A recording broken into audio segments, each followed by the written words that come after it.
siri yang keempat, insya-Allah. Fadhal masyur.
Allahumma salli ala sayyidina Muhammad wa ala ali sayyidina Muhammad. Assalamualaikum warahmatullahi wabarakatuh. Alhamdulillahi rabbil alamin. Wassalatu wassalamu ala sayyidil mursalin wa ala alihi wa sahbihi ajma'in. Rabbi syrah li sadri wa yassir li amri wahlul 'uqdatam min lisani yafqahu qawli. Subhanaka la ilma lana illa ma 'allamtana innaka antal alimul hakim. Wala haula wala quwwata illa billahil aliyyil azim. Yang saya muliakan pihak pengurusan masjid, Imam Bilal, muslimin muslimah sekalian, dan juga sidang pendengar slot Hidayah Nur Ramadan. Jadi insya-Allah untuk kuliah tengah hari ini saya akan menyambung pembicaraan berkaitan dengan taubah. Dan insya-Allah saya akan bicara berkaitan dengan rukun taubah. Yang mana hak minggu lepasnya dalam kitab Minhajul Abidin, Imam Ghazali rahimahullahu taala mendatangkan dosa ada dua bahagian dosa. Dosa ada dua bahagian dosa. Yang pertama dosa usuluddin, yang kedua dosa furu'uddin. Yang mana pembahagian dosa kepada dua dosa tadi ni tidak dibicarakan dalam kitab-kitab yang lain. Biasanya dalam kitab dia akan terus pergi kepada dosa ada tiga jenis dosa. Dosa dengan Allah, yang kedua dosa dengan Allah kerana meninggalkan kefarduan, yang ketiga dosa dengan Allah yang berkait dengan kesalahan sesama anak Adam. Dalam kitab Minhajul Abidin terlebih dahulu dibahagikan dosa kepada dua. Satunya dosa usuluddin, satunya dosa furu'uddin. Dosa usuluddin ni Imam Ghazali bahagi dua pula. Dosa usuluddin Imam Ghazali bahagi dua. Satunya dosa usuluddin dengan pegangan yang terpesong, yang kapi ijma' ulama', imannya tidak sah. Ini bicara orang Islam, bukan bicara penyembah berhala. Ini bicara orang Islam yang berpegang dengan akidah yang kapi ijma' ulama'. Itu yang pertama. Yang kedua, dosa usuluddin, pegangan yang fasik lagi mubtadi'. Ini pegangan Mu'tazilah yang khilaf pada kafir. Hak dosa usuluddin inilah yang pertama-tamanya kita kena pelajari untuk memastikan kita benar-benar di kalangan mereka yang beriman. Mereka yang berakidah dengan akidah ahli sunnah wal jamaah. Mereka yang beriman dan mereka yang berakidah dengan akidah ahli sunnah wal jamaah. Itu yang pertama-tama. Untuk memastikan di kalangan mereka yang alladzina amanu. Itu syarat syurga Allah Subhanahu wa taala adalah mereka yang beriman. Jadi ilmu yang pertama yang kita maklumilah ilmu usuluddin lah. Ilmu tauhid itu ilmu yang pertama. Ilmu pengajian kaedah sifat 20. Itu ilmu yang pertama. Yang mana ilmu yang pertama ni kita kena pastikan kita tu tahap lepas fardu ain. Daripada ilmu tauhid kaedah sifat 20, pastikan kita lepas sekurang-kurangnya tahap fardu ain. Kita kena tahu tahap kita duduk setara mana. Ilmu dunia jelaslah tahap sekolah rendah, sekolah menengah, pengajian tinggi lah apalah. Itu jelas ilmu dunia. Ilmu akhirah, ilmu berkaitan dengan usuluddin, tahap mana kita belajar ilmu hak berkaitan dengan usuluddin. Lepas dah hak sekurang-kurangnya tuntutan fardu ain daripada ilmu usuluddin. Tak ada di sini, tak ada. Fiqh tak ada, tasawuf tak ada. Amal sunat tak bicara. Fiqh, tasawuf, hak fardu ain juga tidak ada nilai kalau tak lepas hak tahap yang pertama ilmu berkaitan dengan usuluddin. Untuk memastikan benar-benar berakidah dengan akidah ahli sunnah wal jamaah. Akidah ahli sunnah wal jamaah ni menjadi satu slogan. Dalam khutbah Jumaat pun ada cerita akidah ahli sunnah wal jamaah. Akidah ahli sunnah wal jamaah tu hak mana? Tu kena kemah molek sebab hak zahir ni kalau tak betul adalah orang boleh tolong nasihat. Semayang dia ni berat sikit ni, tamat ninah pun tak pernah ada orang boleh nasihat. Dia ni baca Quran apa seumpama tu, tunggang langgang je baca Quran, orang boleh tolong nasihat. Nak baca Quran, cari guru Quran dahulu. Jangan nak bawa sendiri, orang boleh nasihat. Sebab dia baca Quran salah, orang dengar. Ada pun pegangan-pegangan yang salah, ini masing-masing dengan Allah Subhanahu wa ta'ala. Untuk memastikan kita benar-benar mentauhidkan Allah Subhanahu wa ta'ala. Tauhid uluhiyah, tauhid rububiyah. Kita benar-benar mentauhidkan Allah, tauhid uluhiyah. Berpegang Allah bersifat dengan istighna dan iftikar. Atau kaedah sifat 20. Berpegang dengan tauhid rububiyah. Alhamdulillahi rabbil alamin. Alhamdulillah itu tauhid uluhiyah.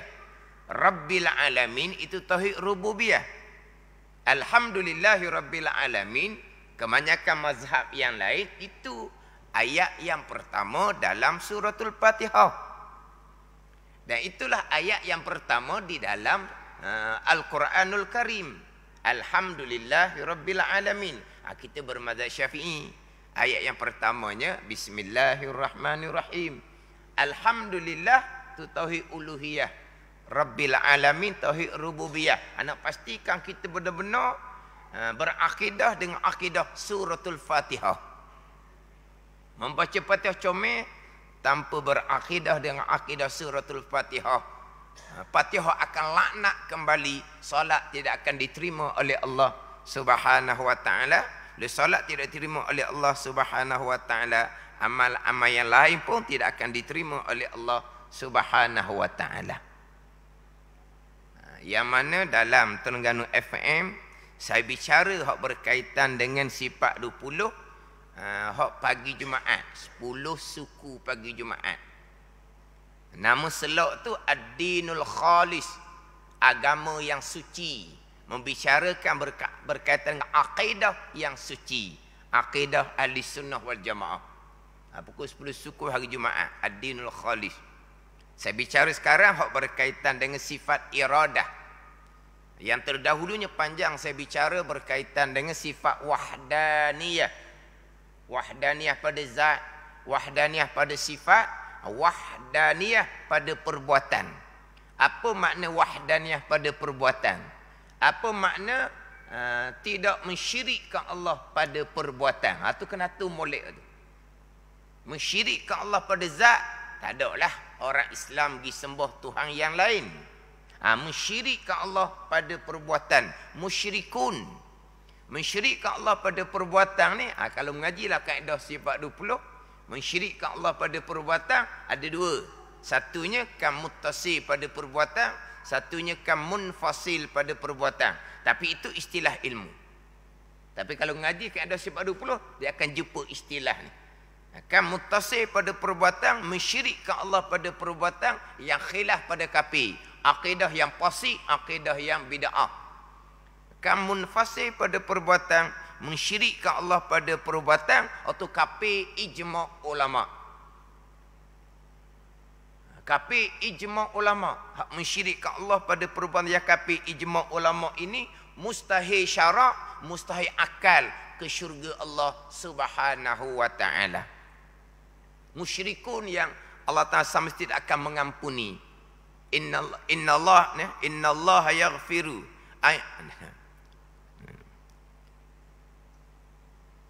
Inna Allah la yaghfiru an yushraka bih wa yaghfiru ma duna dzalika liman yasha. Allah Ta'ala sama sekali tidak akan mengampuni mereka yang menyekutukan akan Allah Subhanahu wa ta'ala, dan Allah mengampuni dosa-dosa selain daripada dosa menyekutukan Allah, walau sebesar mana dosa sekalipun bagi mereka yang Allah kehendak. Adapun dosa mensyirikkan Allah, Allah Ta'ala sama sekali tidak akan mengampuni. Mensyirikkan Allah, yang nak kena amati molek adalah mensyirikkan Allah pada perbuatan. Itu berkaitan dengan dosa usuluddin. Barulah pergi kepada dosa furu'uddin, dosa cabang agama. Pecah pada 3 dosa. Yang pertama, dosa kita dengan Allah Subhanahu wa ta'ala yang tidak berkait dengan meninggalkan kefarduan, yang tidak berkait dengan sesama anak Adam. Contohnya dosa riba, dosa judi, dosa minum arak, dosa riya, dosa ujub, dosa takabur, dosa hasad. Itu semua kabair belaka, dosa-dosa besar belaka. Riba, arak, judi, kabair, dosa besar. Riya, ujub, takabur, hasad, dosa besar yang mewajibkan neraka. Mereka yang riya, ujub, takabur, hasad, yang mana dalam kitab Minhajul Abidin Imam Ghazali tekankan, terkadang meninggalkan perkara mubah, perkara harus, tinggal makan siang hari selain di bulan Ramadan kerana berpuasa sunat, tinggal tidur malam yang harus kerana nak qiyamul lail.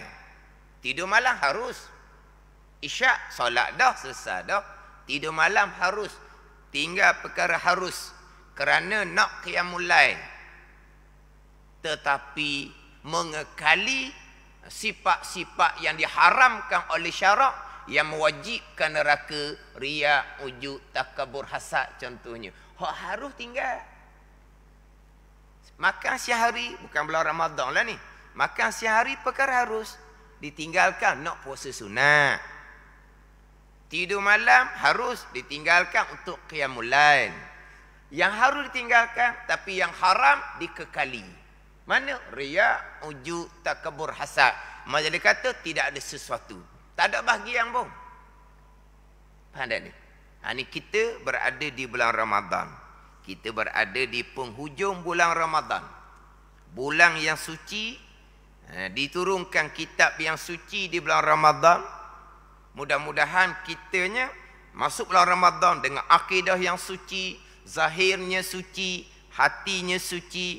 Berakhir dengan Ramadan, Allah Ta'ala bagi kekuatan kepada akidah kita yang suci. Allah Ta'ala bagi kekuatan untuk kita mengekali suci pada zahir. Allah bagi kekuatan kepada kita untuk mengekali suci hati daripada sifat-sifat yang mewajibkan neraka. Tetapi nak dapat ke semua ni, pokok pangkalnya balik kepada ilmu. Nak pastikan berakidah dengan akidah suci, balik pada ilmu fardu ain tauhid. Untuk memastikan hati yang suci daripada sifat-sifat kecelaan, sifat-sifat yang diharamkan pada syarak, atau balik pada ilmu fardu ain tasawuf. Sebab tu dalam kitab Minhajul Abidin bicara bab taubah selepas daripada selesai bicara bab ilmu. Jadi akabah yang pertama, bonggok yang pertama dalam kitab Minhaj, akabatul ilmi, ilmu. Yang kedua barulah akabatul taubah, barulah pergi pada taubah. Tanpa ilmu tidak ada taubah. Mala yutilul ain falaisa bitaib. Mereka yang tidak belajar ilmu maka tidak ada taubah. Nak bertaubah macam mana? Taubah daripada jauh dengan Allah untuk kembali kepada hampir dengan Allah. Jauh dengan Allah yang paling besarnya akidah yang terpesong, akidah yang salah. Ilmulah yang dapat memastikan bahawa kita menjauhi daripada akidah yang salah, akidah yang terpesong. Menghampirkan diri dengan Allah dengan akidah ahli sunnah wal jamaah. Ilmulah yang memastikan kita benar-benar menghampirkan diri dengan Allah dengan akidah ahli sunnah wal jamaah. Kita nak meninggalkan jauh daripada Allah dan menghampirkan diri dengan Allah dengan mengerjakan segala ketaatan zahir kembali pada ilmu.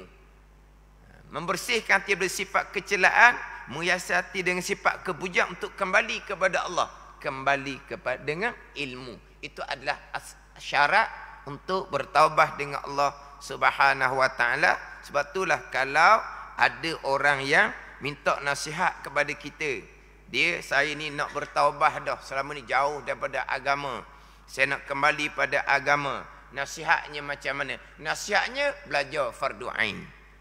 Saya nak bertaubah, belajar fardu ain itulah jalan taubah. Sebab mengekali jahil fardu ain dosa besar. Orang tinggal puasa dosa besar sebab puasa wajib ijma' ulama'. Orang tinggal semayang dosa besar sebab semayang wajib ijma' ulama'. Orang meninggalkan belajar fardu ain tauhid, fiqh tasawuf pun samalah, dosa besar. Dosa besar kerana meninggalkan kewajipan belajar fardu ain, terutama sekali ilmu yang pertama tu, ilmu tauhid. Mengekali dosa besar jahil fardu ain, tak ada taubahnya. Bahkan puasa sembahyang sekalipun tak akan diterima oleh Allah Subhanahu wa taala. Itu dia syarat dia, balik kepada ilmu. Bila belajar tauhid, sedarlah akidah salah, segera bertaubah dengan Allah. Belajar fiqh, banyaknya salah kita nampak semayang, segera bertaubah kepada Allah Subhanahu wa taala. Belajar ilmu tasawuf, sedarlah kitanya, kita bersifat dengan sifat yang diharamkan pada syarak, segera bertaubah dengan Allah Subhanahu wa taala. Jadi nak kembali pada agama, balik kepada ilmu. Kita belajar itulah jalan taubah kepada Allah Subhanahu wa taala. Jadi dosa dengan Allah ni, dosa hak tadilah hak zahirnya, riba, judi, arak tu hak zahir, hak batinnya riya, ujub, takabur, hasad. Kemudian dosa dengan Allah yang keduanya meninggalkan kefarduan. Dulu puasa ada ditinggalkan, semayang ada ditinggalkan, zakat ada tak bayar. Ni dosa dengan Allah berkait dengan tinggal kefarduan. Tinggal puasa, tinggal semayang, zakat tak bayar. Tinggal semayang ni ada orang yang memang malah ditinggal semayang. Masa muda dia malah ditinggal semayang. Ada orang, ini orang perempuan. Orang perempuan, kita sebut ni secara umum lah. Orang perempuan ni lebih cukup semayang dia lah secara umum ni. Sebab orang perempuan dia ada cuti. Orang lelaki dia tak ada cuti, dia buat cuti sendiri. Orang lelaki lah biasanya tinggal semayang. Sebab apa? Dia tak ada cuti, dia buat cuti sendiri lah. Orang perempuan cuti bulanan ada, cuti tahunan ada. Cuma orang perempuan sekarang ni, cuti tahunan tu kurang diambil. Cuti bulanan je, orang perempuan. Cuti tahunan tahu dah. Cuti bulanan, cuti tahunan nipah, jangan duk mikir cuti tahunan pun benda pula. Jadi kita cerita orang perempuan lah hak biasanya cerita umum ni semayang dia cukup biasa. Tetapi oleh kerana kejahilan dalam bab fiqh, kejahilan dalam bab haid, nipah, istihadah, kena banyaknya semayang yang sebenarnya ditinggalkan. Bila tahu ni, selepas belajar bab taharah, belajar bab haid, belajar bab nipah, belajar bab istihadah, belajar bab wiladah beranak, barulah tahu selama ni banyaknya tinggal semayang. Ni sungguh ni. Nipah kerindah ditunggu satu waktu, dua waktu, habis ha. Haid dikerindah ditunggu satu waktu, dua waktu. Nipah dikerindah tunggu 40, tunggu 44, baru mandi, baru semayang. Hak ni out belaka ni, tutup buku. Faham tak ni? 30, 35 nipah kerindah. Tak mandi, tak semayang lagi. 40, 44 barulah dirombok dapur. Pandai rombok dapur? Dapur nyala tu lah. Dapur nyala dirombok. Kemudian dia ambil daunnya, disiek. Nak lepas dengoyang dia kata, ni cerita orang tua lah ni. Barulah mandi, barulah semayang. Nipah dikering hari yang ke-30, 35. 10 hari tak semayang. Bayangkan. Ni meninggalkan semayang. Atau kata balik kepada ilmu. Dia kira-kira tak ada tinggal semayang lah. Sebab kira-kira dianya daripada budak lagi tak pernah tinggal semayang. Tetapi nyata kemudian kerana kejahilan dalam bab fardu ain fiqh taharah, bab haid, nipah, istihadah dan wiladah, kena banyaknya sebagai fardu yang ditinggalkan. Hak ni saya jumpa ramai dah seumpama ni. Meninggalkan sembahyang. Itu dosa yang kedua. Dosa yang ketiga, dan kitab Minhaj dibicara panjang, dosa dengan Allah yang berkait dengan anak Adam. Dosa pada agama anak Adam, dosa pada harta, dosa pada diri, dosa pada maruah, dosa pada kehormatan. Ni kena kemah molek ni. Ni hak dosa dengan anak Adam. Dia ada 5 bahagian dosa. Hak dengan anak Adam. Dalam bab agama, dalam bab harta, dalam bab diri, dalam bab kehormatan, dalam bab maruah. Itu 3 bahagian dosa. Kemudian kita ada masa sedikit laginya, rukun taubah. Jadi ulama membahagikan masa kita ni kepada 3 masa. Masa yang dahulu, masa sekarang, az-zamanul hal, masa yang akan datang, az-zamanul mustaqbal.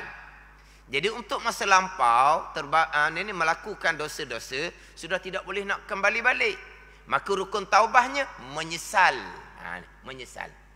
Menyesal dalam hati kerana dahulu kita melakukan dosa. Dosa dengan Allah ke, dosa kerana meninggalkan kefarduan ke, dosa dengan Allah yang berkait dengan anak Adam ke, pada masa dahulu. Adakah kita boleh kembali? Kita tidak boleh kembali. Jadi untuk pada masa dahulu, sekarang kita menyesal. Untuk pada masa sekarang, rukun taubah yang kedua, kita sudah meninggalkan maksiat tersebut. Riba kita tak terbabit dah. Judi arak tidak terbabit. Riak, ujub, takabur, kita sentiasa mujahadah untuk memelihara hati kita dari riak, ujub, takabur, hasad. Untuk pada masa sekarang. Untuk pada masa sekarang, kita puasa tak tinggal dah, semayang tak tinggal dah, zakat pun tak cuai dah daripada bayar. Untuk pada masa sekarang. Dan juga untuk masa sekarang, di saat sekarang, hak dosa meninggalkan kefarduan untuk pada masa sekarang, wajib ditunaikan kembali, diqadakkan untuk masa sekarang. Dulu tinggal puasa, tinggal semayang, zakat tak bayar, pada masa sekarang kena tunaikan kembali. Kena qada kembali. Itu di antara rukun taubah. Untuk pada masa sekarang. Kemudian untuk pada masa akan datang. Untuk pada masa akan datang, kita tak tahu lagi lah situasi kita macam mana. Kita wajib kena rukun taubah yang ketiga, wajib kita kena azam bulat di hati kita. Tidak akan mengulangi kembali dosa yang kita bertaubah untuk pada masa akan datang. Pada masa yang kita tak tahu kedudukan kita macam mana. Jadi untuk masa akan datang, kita wajib kena tanam azam bulat di hati. Tidak akan mengulangi kembali dosa. Itu 3 rukun taubah. Kemudian, kalau dosa yang berkait dengan tinggal kefarduan, saya sebut tadilah, rukun taubah yang keempat, dia kena qada kembali. Dia kena qada kembali. Puasa, sembahyang, zakat, kena qada kembali. Itu rukun taubah yang keempat.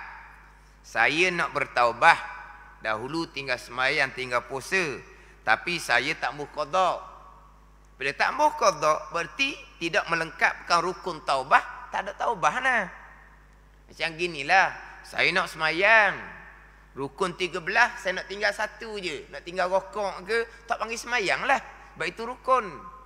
Jadi, puasa sembahyang ditinggalkan, rukun taubah yang keempatnya, qada kembali.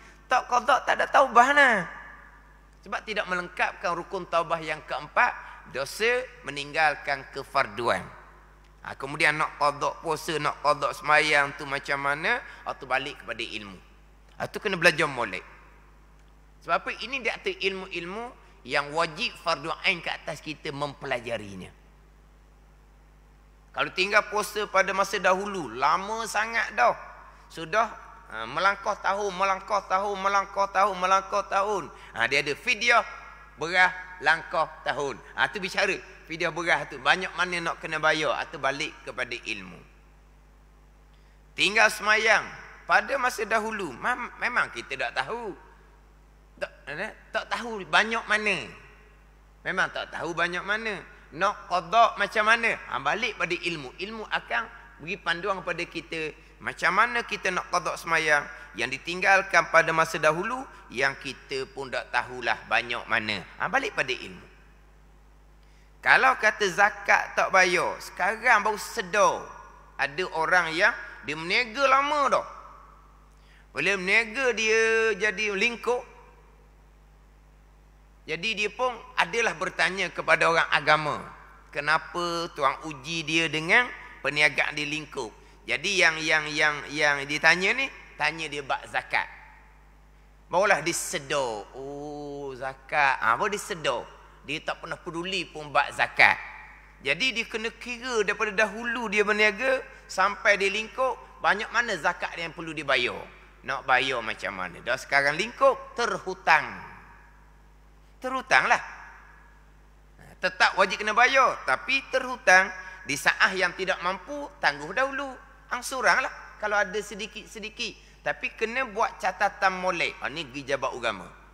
Gijabat Agama molek. Cerita berniaga dahulunya macam mana. InsyaAllah akan bagi panduan. Banyak mana yang perlu dibayar, tapi sudah lingkup perniagaan, tetap wajib kena bayar. Tetapi tidak wajib segera sebab dia sudah tidak mampu. Mana tahu kemudian dia kembali dikurniakan rezeki oleh Allah, dia dapat niaga kembali, dia kena tunai sekalian hak zakat terdahulu secara cash. Apabila dia sudah mampu, itu semua balik kepada ilmu. Dosa dengan anak Adam dalam bab agama, dalam bab harta, dalam bab diri, dalam bab maruah, dalam bab kehormatan, rukun taubah yang keempat, kita kena berhadap kembali dengan anak Adam tersebut. Kita wajib kena minta maaf. Kalau harta, kita wajib kena kembalikan. Tapi nak kembalikan macam mana? Kita pun tak ada harta. Kita minta halal. Sebab kita ada tipu harta dia. Kita nak kembalikan balik, kita tidak ada kemampuan sekarang. Maka minta halal. Kalau seseorang tidak halalkan, terhutang. Terhutanglah. Kalau ada rezeki di masa akan datang, wajib dia kena bayar, wajib dia kena ganti kembali. Itu kalau dosa dengan anak Adam. Dia ada rukun taubat yang keempat. Dia kena minta maaf dengan seseorang. Ini secara ringkas hak berkaitan dengan rukun taubat. 3 rukun taubat. Menyesal. Sekarang meninggalkan maksiat. Azam pula di hati tidak akan mengulangi. Itu dosa dengan Allah. Tidak berkait dengan tinggal kefarduan. Dosa dengan Allah baik dengan tinggal kefarduan. Dia ada 4 rukun taubat. Menyesal kerana dahulu tinggal kefarduan. Sekarang kefarduan ditunaikan lengkap. Azam pula di hati tidak akan meninggalkan kefarduan di masa akan datang. Rukun taubat yang keempatnya, qada kembali. Dosa yang 3, dosa dengan anak Adam. Dia ada 4 rukun taubat juga. Yang pertama, menyesal kerana dahulu melakukan kesalahan dengan anak Adam. Sekarang tidak lagi mengulangi kesalahan dengan anak Adam.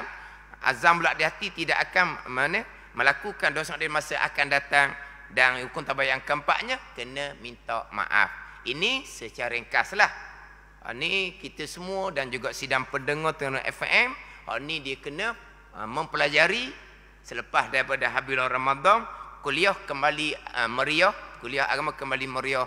Kita sama-sama ambil peluang molek untuk sentiasa hadir dalam majlis ilmu untuk melengkapkan ilmu fardhu ain tauhid, terutama sekalinya ilmu fardhu ain fiqh, ilmu fardhu ain tasawuf, untuk menjadikan kita ni di kalangan mereka yang beriman dan beramal soleh. Balasan pada mereka beriman dan soleh adalah syurga Allah Subhanahu wa taala. Mudah-mudahan Ramadan kita pada tahun ini diterima oleh Allah Subhanahu wa taala, dan dengan Ramadan sebulan, kekuatan Ramadan sebulan akan menjadi satu benteng kepada kita untuk menghadapi 11 bulan di masa akan datang, sebelum mudah-mudahan kita diizinkan oleh Allah dapat menempuhi pula Ramadan di tahun hadapan.